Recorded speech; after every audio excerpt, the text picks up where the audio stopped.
यहाँ पर आज हम polity, constitution and governance section को देखेंगे जो क्वेश्चन 2022 में प्रीलिम्स के एग्जामिनेशन में पूछे गए हैं। तो welcome to my channel Satyavan Anand aspirant to IAS।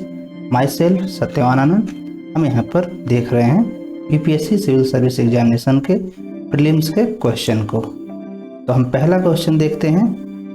UPSC prelims examination 2022 Consider the following statement. Pursuant to the report of H.N. Sanyal Committee, the Contempt of Court Act 1971 was passed. The Constitution of India empowered the Supreme Court and the High Court to punish for contempt of themselves. Third statement. The Constitution of India defined civil contempt and criminal contempt. Statement 4.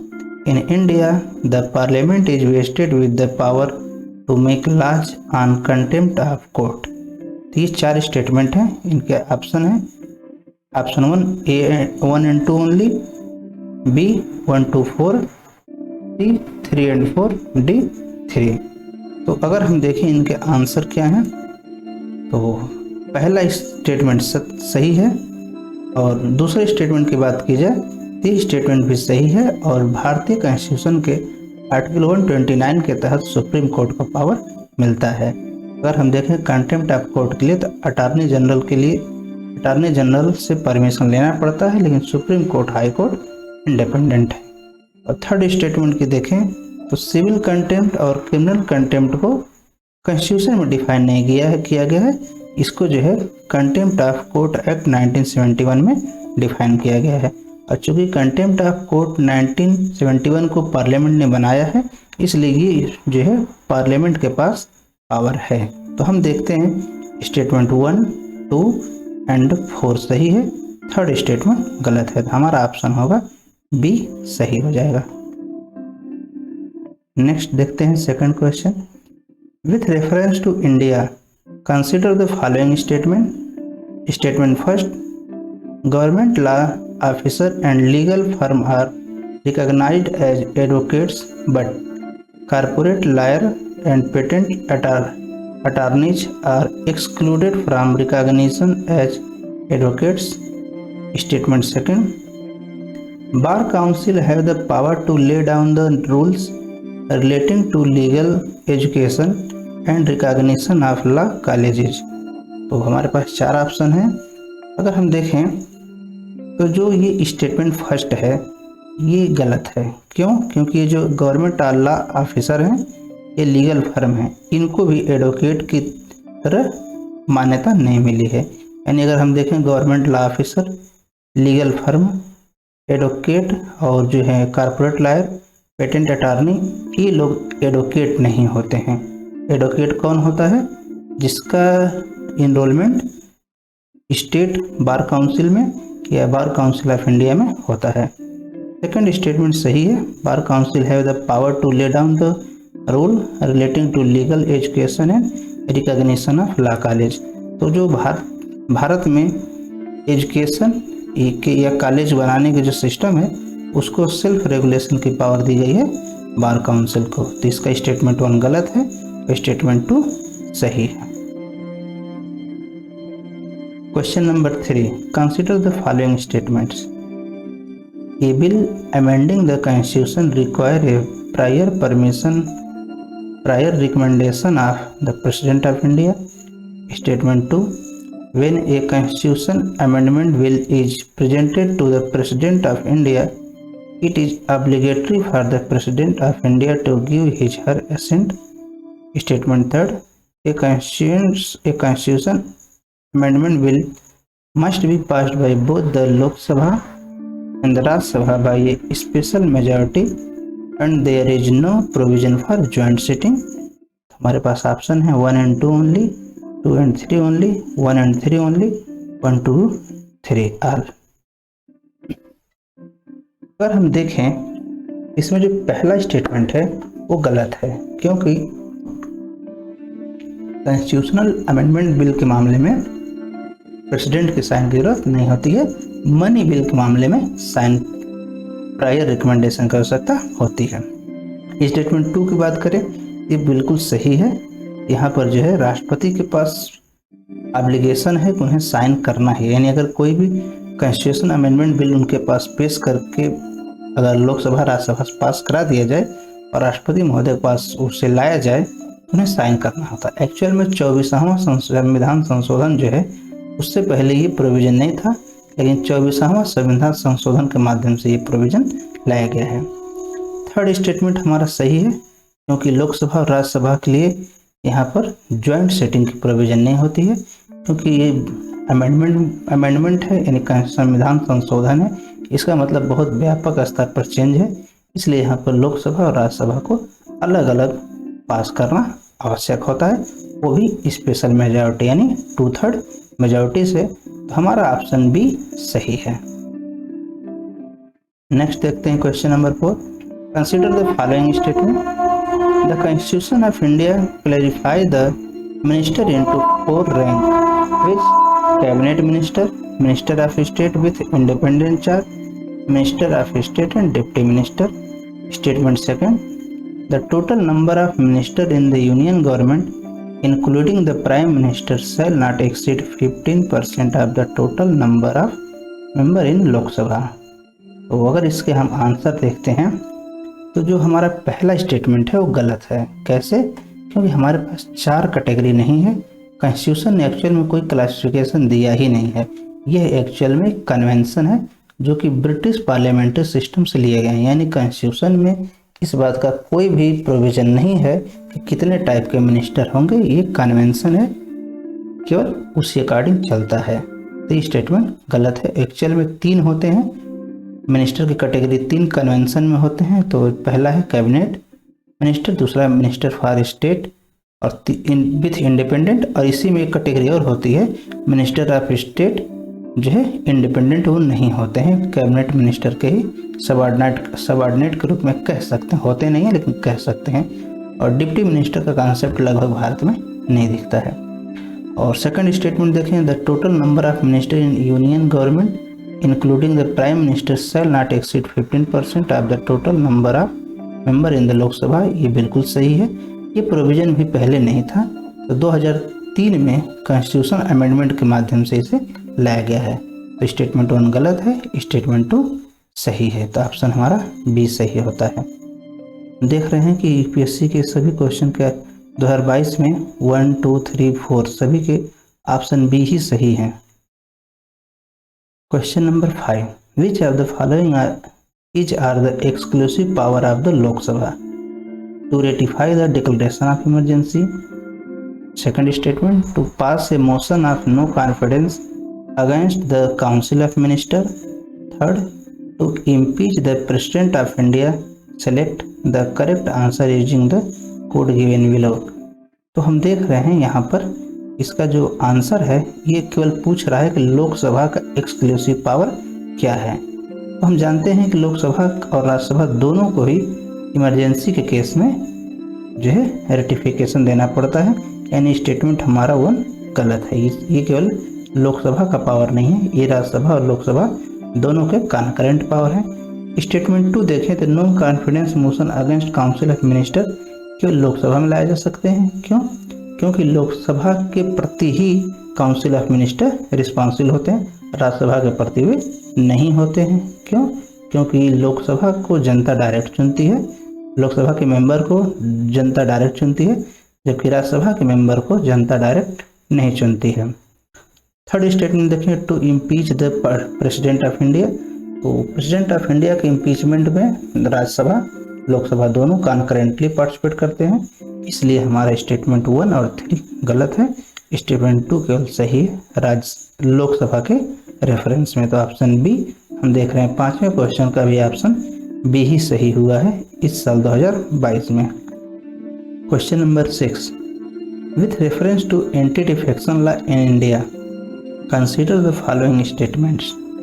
The law specifies that a nominated legislature can not join any political party within 6 months of being appointed to the house. Statement 2, the law does not provide any time frame within which the presiding officer has to decide a defection case. तो which of the statement given above which are correct, 1, 2, both, none. तो अगर हम देखते हैं ये जो पहला statement है ये गलत है, क्योंकि जो नॉमिनेटेड मेंबर हैं वो 6 महीना के अंदर अगर किसी भी पॉलिटिकल पार्टी को ज्वाइन कर लेते हैं तो एंटी डिफेक्शन उनके ऊपर अप्लाई नहीं होता है। यानी 6 महीना के बाद वो ज्वाइन करेंगे तो एंटी डिफेक्शन का इफेक्ट उनके ऊपर आएगा, वो डिसक्वालीफाई हो जाएंगे। लेकिन 6 महीना के पहले अगर ज्वाइन कर लें पॉलिटिकल पार्टी तो डिसक्वालीफाई नहीं होंगे। दूसरा स्टेटमेंट की बात की जाए तो ये सही स्टेटमेंट है। कॉन्स्टिट्यूशन में ऐसा कोई प्रोविजन नहीं दिया गया है कि प्रिसाइडिंग ऑफिसर को जो है टाइम बाउंडेशन है कि कब जो है अपना डिसीजन देंगे।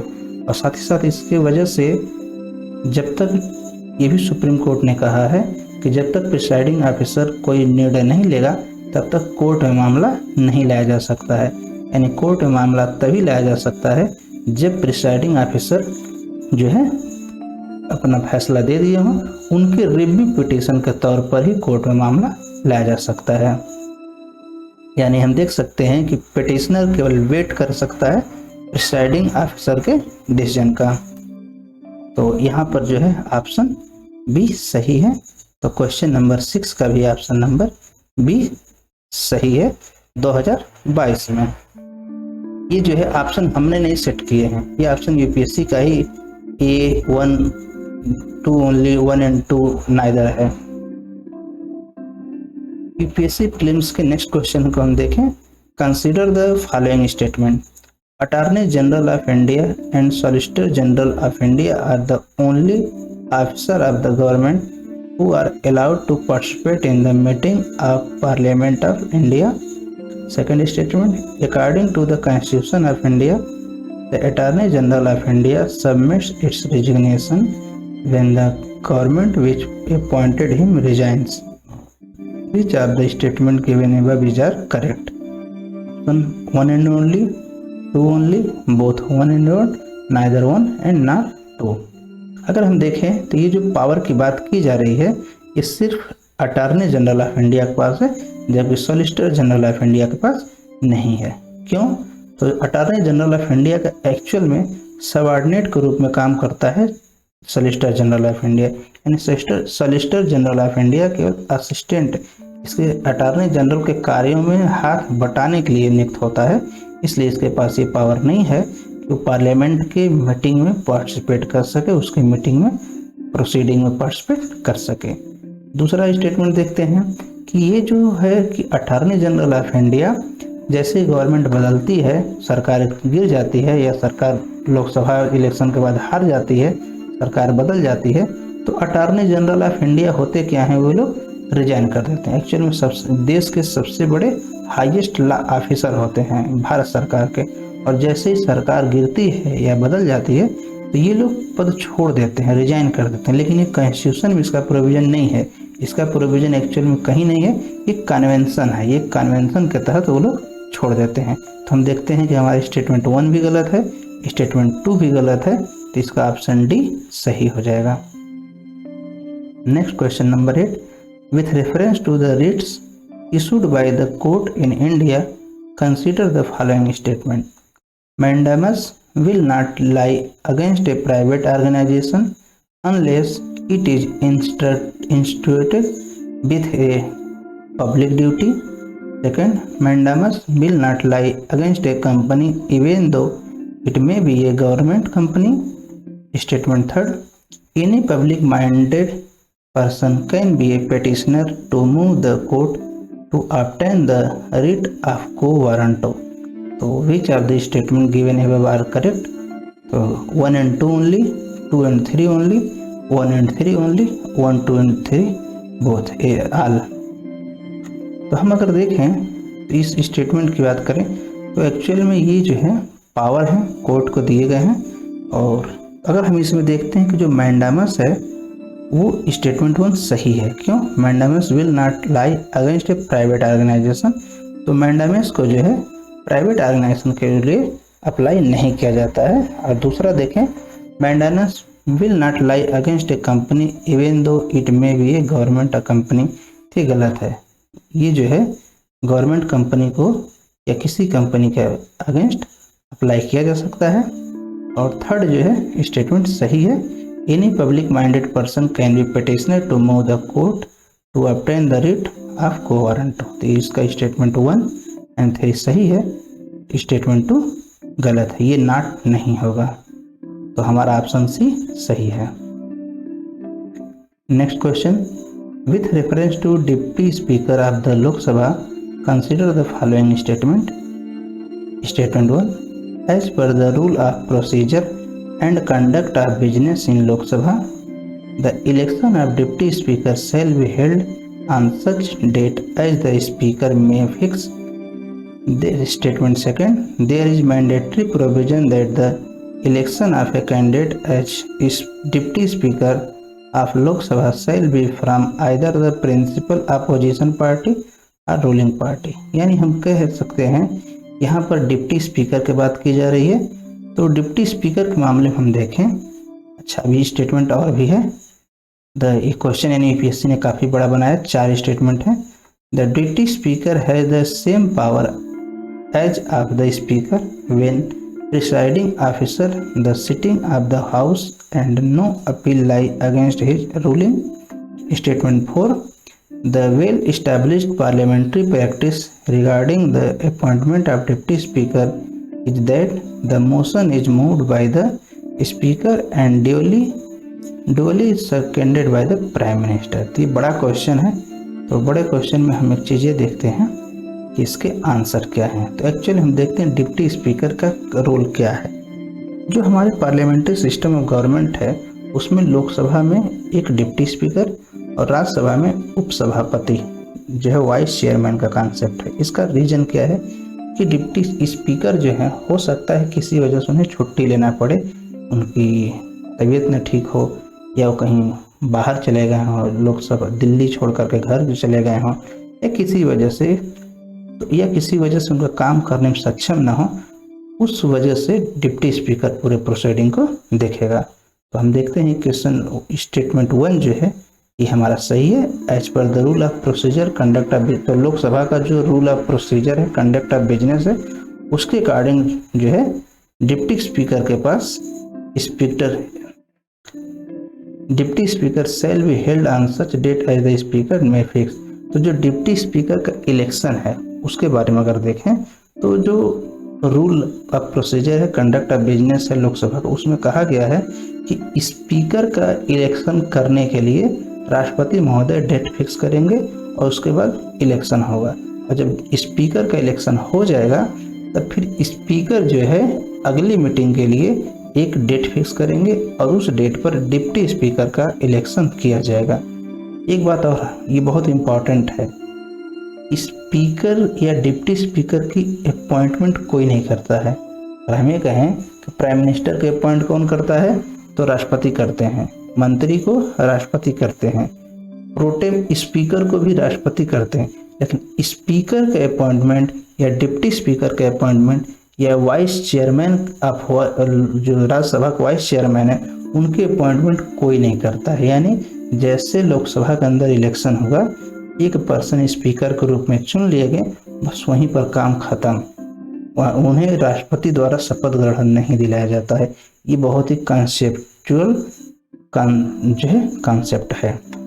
नेक्स्ट देखते हैं statement, there is a mandatory provision. नहीं, ये मैंडेटरी नहीं है, एक कन्वेंशन है कि डिप्टी स्पीकर जो है, यहाँ पर ये कहा गया है स्टेटमेंट 2 में कि ये जो है स्पीकर का पोस्ट जनरली सत्ता पक्ष के पास होता है, तो डिप्टी स्पीकर का पोस्ट विपक्ष के पास होगा।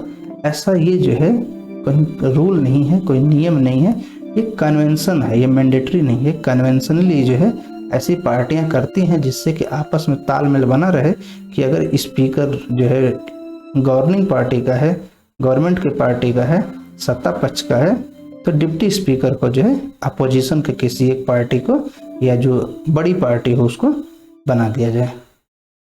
Next statement, the deputy speaker है द सेम पावर। तो हाँ, ये सही है कि जो डिप्टी स्पीकर है अगर वो प्रिसाइडिंग ऑफिसर के तौर पर ऑफिस को यानी हाउस को कंडक्ट कराता है, चलाता है, तो उसके पास सारे वो अधिकार हैं जो स्पीकर के पास हैं। यानी अगर वो प्रिसाइडिंग ऑफिसर के रूप में जैसे ही सिटिंग में को अरेंज करेगा, मीटिंग को कंडक्ट करेगा, उसके पास स्पीकर के सारे पावर ऑटोमेटिक हो जाएंगे और जैसे स्पीकर वापस आएंगे डिप्टी स्पीकर का रोल खत्म हो जाएगा। यानी हम देखते हैं डिप्टी स्पीकर का रोल स्पीकर के प्रेजेंस में कुछ नहीं है, उनके अब्सेंस में उनके इक्वल है। Fourth statement, the well establish parliamentary practice. तो जैसा कि हमने कहा कि स्पीकर का पोस्ट जो है यहाँ पर कह रहा है कि regarding the appointment of deputy speaker is that motion is move by the speaker and duly seconded by prime minister. यानी जो स्पीकर का इलेक्शन वाली बात है उसमें स्पीकर जो है किसी पर्सन के नाम को रिकमेंड करेंगे और प्राइम मिनिस्टर उसको जो है सपोर्ट करेंगे, लेकिन ऐसा कोई वेल इस्टेब्लिश प्रैक्टिस नहीं है कि इस डिप्टी स्पीकर के इलेक्शन में इस तरह की कोई प्रोसीजर अपनाया जाए। तो हम देखते हैं स्टेटमेंट 1 और 3 सही है और हमारा जो स्टेटमेंट 2 ये गलत है, मैंडेटरी नहीं है, कन्वेंशन है। और यहाँ पर देखते हैं 4th में भी वेल इस्टेब्लिश पार्लियामेंट्री प्रैक्टिस नहीं है, तो हमारा ऑप्शन है 1 और 3 सही है। Next question number 10, in the government of India 1919 the function of provincial government were divided into reserve and transfer subject. So statement which of the following were treated as reserve subject? Statement 1, administration of the justice. Statement 2, local self government. Statement 3, land revenue. Statement 4, police. Select the correct answer using the code given below. हम देख रहे हैं कि ये जो question है ये government of India act 1919 का है।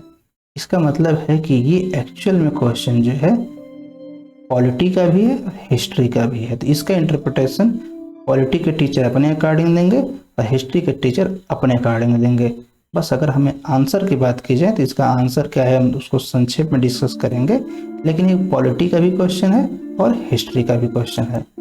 तो क्योंकि पॉलिटी का एक पहला टॉपिक जो है हिस्टोरिकल अंडरपिनिंग ये उससे रिलेटेड है, लेकिन हिस्ट्री के क्वेश्चन से ज़्यादा रिलेटेड है।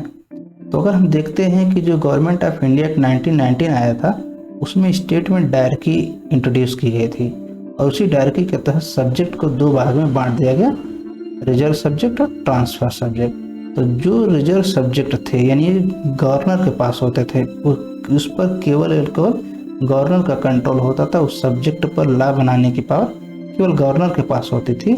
तो ये एडमिनिस्ट्रेशन ऑफ द जस्टिस होता था, लोकल सेल्फ गवर्नमेंट नहीं होता था, लैंड रेवेन्यू होता था, पुलिस होता था। अगर हम देखें इस क्वेश्चन को सॉल्व करने का एक अच्छा तरीका ये था, अगर हम कॉलोनियल माइंडसेट को अंग्रेजों की सोच कर देखें तो एक्चुअल में यहाँ पर एक वर्ड है पुलिस और ये ऑप्शन 4 है। तो हम देखते हैं B-C-D सभी में ऑप्शन 4 है।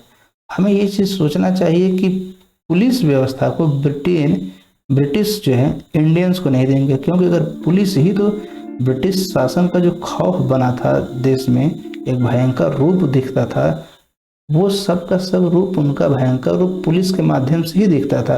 और अगर पुलिस सिस्टम को वो कैबिनेट को दे देंगे, काउंसिल ऑफ मिनिस्टर को दे देंगे और गवर्नर अपने पास पावर नहीं रखेगा, इसका मतलब यह है कि सरकार ब्रिटिश गवर्नमेंट अपने पास कम पावर रखी है।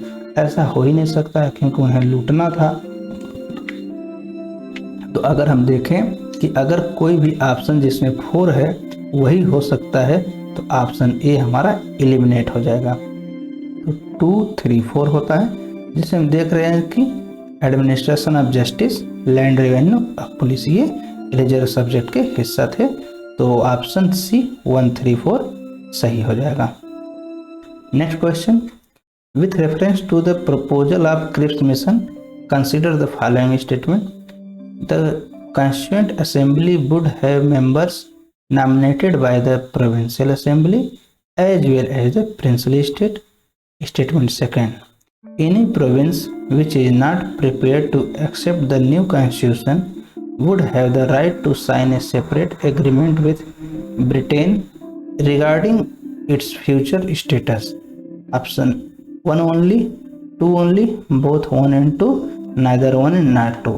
इस क्वेश्चन भी हम देखें कि क्रिप्स मिशन का जो कॉन्सेप्ट है ये हिस्ट्री से आया है। यहाँ पर हिस्टोरिकल पर्सपेक्टिव के पॉइंट ऑफ व्यू से देखें तो कॉन्स्टिट्यूशन बनाने की जो प्रक्रिया थी मेकिंग ऑफ द कॉन्स्टिट्यूशन, उससे हम थोड़ा रिलेट कर सकते हैं, लेकिन हम यहाँ पर फिर यही कहेंगे कि क्वेश्चन हिस्ट्री से ज़्यादा रिलेटेड है, पॉलिटी से कम रिलेटेड है। तो लेकिन ये फिर भी हमारे हिस्टोरिकल अंडरपिनिंग के पोर्शन से रिलेट करता है। तो अगर हम देखें इसके स्टेटमेंट 1 के अकॉर्डिंग, तो ये स्टेटमेंट थोड़ा सा बहुत ज़्यादा ऐसे तरीके से लिखा गया है कि यहाँ पर कन्फ्यूजन बहुत ज़्यादा हो जाए, क्योंकि एग्जाम में टाइम बहुत कम मिलते हैं, और जब टाइम कम मिलते हैं तो वहाँ पर इनका एनालिसिस करना टफ हो जाता है। तो the constituent assembly would have member nominated by the provincial assembly as well as princely state. अगर हम देखें जो कॉन्स्टिट्यूशन जब बना हमारा, जो कॉन्स्टिट्यूएंट असेंबली बनाने के लिए इनडायरेक्ट इलेक्शन हुए थे, यानी जनता ने डायरेक्ट इलेक्शन नहीं किया था। जो प्रोविंशियल असेंबली थी ये खुद इलेक्ट किए थे कॉन्स्टिट्यूएंट असेंबली के मेंबर को, और साथ ही साथ प्रिंसली स्टेट के जो थे उन्होंने इलेक्ट नहीं किया था, नॉमिनेट किया था। तो हम देख सकते हैं जो कॉन्स्टिट्यूएंट असेंबली थी वो पार्शियली इलेक्टेड और पार्शियली नॉमिनेटेड थी। पार्शियली इलेक्टेड का मतलब ये एक्चुअल में डायरेक्ट जनता ने इलेक्ट नहीं किया था, ये कॉन्स्टिट्यूएंट असेंबली के मेंबर का इलेक्शन जो उस समय एमएलए होते थे उन्होंने किया था, यानी ये जो प्रोविंशियल गवर्नमेंट थी वहाँ पर, और प्रिंसली स्टेट में नॉमिनेटेड था। इस तरीके से स्टेटमेंट 1 गलत हो जाता है। दूसरे की बात करें, any province which is not prepare to accept the new constitution would have the right to sign a separate agreement with British regarding in future status. ये बिल्कुल सही है। क्रिप्स मिशन में उन्होंने ये बात रख दिया था कि जो भी स्टेट हैं या तो भारत में मिल जाए या पाकिस्तान में मिल जाए, या वो चाहे तो नया देश स्वतंत्र रूप से बना सकते हैं। तो हम देखते हैं कि स्टेटमेंट 1 गलत है, स्टेटमेंट 2 सही है। इसका आंसर होगा B, only 2। Next question, in India what is the role of coal controllers organisation. Statement 1, coal controller organisation is the major source of coal statistics in government of India. Statement 2, it monitor progress of development of captive coal lignite blocks. Third, it hear any objection to the government notification relating to acquisition of coal bearing area. Statement 4, it ensure that coal mining company deliver the coal to end user in the prescribed time। तो ये question हम देख रहे हैं काफ़ी बड़ा question है, इसमें 4 स्टेटमेंट दिए गए हैं, और ये एक्चुअल में ऐसा क्वेश्चन था जिसे छोड़ ही देना चाहिए था। क्यों? क्योंकि 4 स्टेटमेंट है और कोल कंट्रोलर ऑर्गेनाइजेशन के बारे में कोई जनरल चीज़ कहीं मिलती नहीं है। ये एक्चुअल में थोड़ा न्यूज में आ गया था, और न्यूज में आने की वजह से इसको यूपीएससी ने पूछ लिया। लेकिन इसमें हम देखते हैं कि ये जो है स्टेटमेंट इसका, तो स्टेटमेंट इसका 1 सही है, स्टेटमेंट 2 भी सही है कि मॉनिटरिंग की पावर इसे दी गई है। स्टेटमेंट 3 भी हम देखते हैं कि गवर्नमेंट नोटिफिकेशन से रिलेटेड इसके पास पावर है ऑब्जेक्शन हियर करने की। स्टेटमेंट 4 देखते हैं यही गलत है, क्योंकि इसको कोल माइनिंग कंपनी की जो है एंड यूजर के पास जो है पहुंचाने के, डिलीवर करने की जिम्मेदारी प्रिस्क्राइब टाइम में नहीं दी गई। हाँ, ये कर सकते हैं इस क्वेश्चन को सॉल्व करते हुए, अगर थोड़ा टाइम चूँकि परमिट नहीं करता है, एनालिसिस करें तो ये चीज़ देख सकता है कि जो एंड यूजर है वहाँ पर कंट्रोलर ऑर्गेनाइजेशन जो कि पूरे भारत सरकार की संस्था है। अगर हम देखें एक्चुअल में statement 1, the coal controller organisation is a major source of coal statistics in government of India. यहाँ हम देख रहे हैं गवर्नमेंट ऑफ इंडिया की बात हो रही है, और स्टेटमेंट 4 कह रहा है कि ये डिलीवरी को देखेंगे। तो गवर्नमेंट ऑफ इंडिया के स्तर पर कोई अगर अधिकारी है, कोई ऑर्गेनाइजेशन है, तो एंड यूजर के पास सप्लाई के बारे में नहीं देखेगा, वो इतना छोटा सा काम नहीं देखेगा, उसके लिए कोई और बैठा होगा। तो अगर हम ध्यान दें तो स्टेटमेंट 1 और 4 में कॉन्ट्रास्ट है, उनमें विपरीत दिशाएं दिख रही हैं।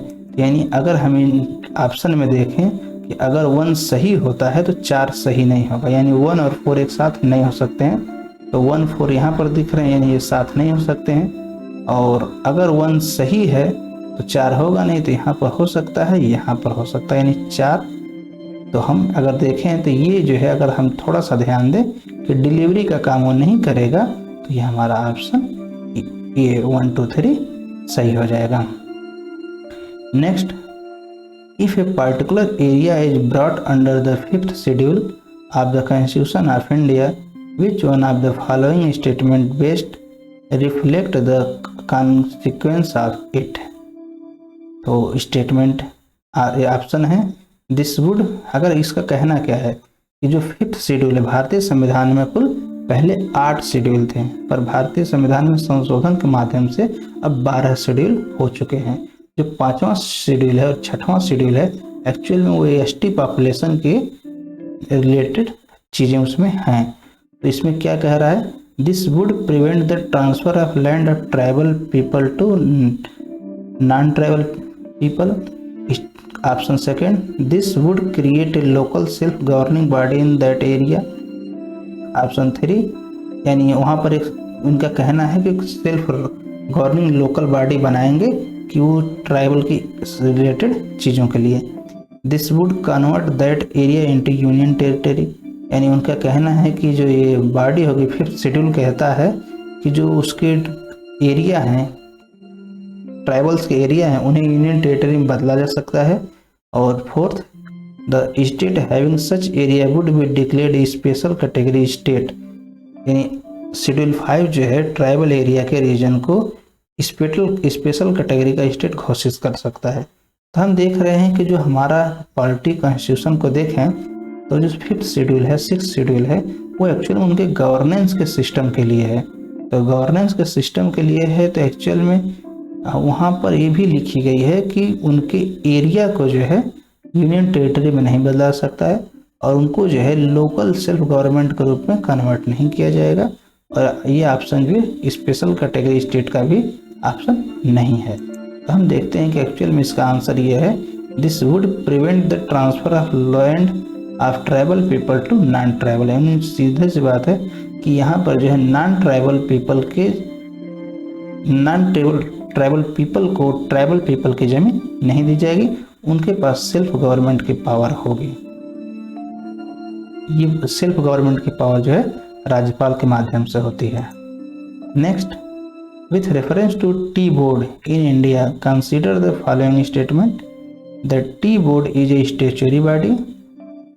Second statement, it is a regulatory body attached to the ministry of agriculture and farmer welfare. Statement 3, the tea board's head office is situated in Bengaluru. Statement 4, the board has overseas office at Dubai and Moscow. तो option A 1 and 3, B 2 and 4, C 3 and 4, D 1 and 4। ये question हम देखें तो actual में सिर्फ polity का नहीं है, पॉलिटी के साथ साथ यहाँ पर जियोग्राफी का भी एंगल है। हम देखें तो चाय पत्ती, चाय, टी के बारे में हम जियोग्राफी में पढ़ते हैं। और अगर हम यहाँ देखें तो जो पॉलिटी कॉन्स्टिट्यूशन गवर्नेंस का सिलेबस है उसमें स्टैट्यूटरी बॉडी, रेगुलेटरी बॉडी के साफ साफ वर्णन है कि यूपीएससी के सिलेबस में स्टैट्यूटरी बॉडी और रेगुलेटरी बॉडी का वर्णन है पॉलिटी कॉन्स्टिट्यूशन एंड गवर्नेंस के सेक्शन में। तो ये थोड़ा बड़ा क्वेश्चन है और थोड़ा ये फैक्चुअल क्वेश्चन है। इसमें फैक्ट पूछे गए हैं कि टी बोर्ड स्टैट्यूटरी बॉडी है कि नहीं है, ये किस मिनिस्ट्री के अंडर आती है, साथ ही साथ इसका हेड ऑफिस कहाँ है, फिर ओवरसीज यानी विदेश में इसका ऑफिस कहाँ है। ये बड़ा ही फैक्चुअल, चारों स्टेटमेंट बहुत ही फैक्चुअल है और एक्चुअल में क्वेश्चन छोड़ने योग्य था। तो अगर हम आंसर की बात करें तो टी बोर्ड जो है स्टैट्यूटरी बॉडी है, ये सही है, यानी ऑप्शन 1, ये स्टेटमेंट 1 सही है। अगर इसे हम देखें तो ये ministry of agriculture and farmer welfare के अंडर में नहीं आता है बल्कि मिनिस्ट्री ऑफ कॉमर्स के अंडर में आता है, यानी स्टेटमेंट 2 गलत हो गया। तो हम देखते हैं स्टेटमेंट 2 हमारा केवल बी में है, यानी एलिमिनेशन नहीं हो सकता है। अगर तीसरे की बात करें तो टी बोर्ड जो है हेड ऑफिस बेंगलुरु में नहीं है, ये कोलकाता में है, तो स्टेटमेंट 3 भी गलत हो गया। और अगर ओवरसीज ऑफिस की बात करें दुबई और मॉस्को में, ये सही है। लेकिन ये इतना फैक्चुअल क्वेश्चन है, इतना माइन्यूट लेवल पर पूछा गया है कि हम अपने देश का तो शायद पता भी कर लें बेंगलुरु कोलकाता, लेकिन ये जो दुबई और मॉस्को का कॉन्सेप्ट है ओवरसीज ऑफिस, विदेश में जो है टी बोर्ड के ऑफिस कहाँ हैं, ये याद रखना, यानी याद रखने का मतलब ये इन्फॉर्मेशन मिलना भी टफ है, याद रखना भी आसान नहीं है। तो ये क्वेश्चन भी काफ़ी टफ है, क्योंकि अगर कोई व्यक्ति सेकंड जानता है थर्ड जानता है तो उसे सेकंड और थर्ड एक साथ नहीं है, यानी अगर सेकंड है और थर्ड है तो भी उसको समस्या हो जाएगी। तो अगर थर्ड एलिमिनेट करे तो उसको पास ये दो एलिमिनेट होंगे, लेकिन इनमें कन्फ्यूजन हो जाएगा। तो ये क्वेश्चन एक्चुअल में बहुत ही कन्फ्यूजिंग था।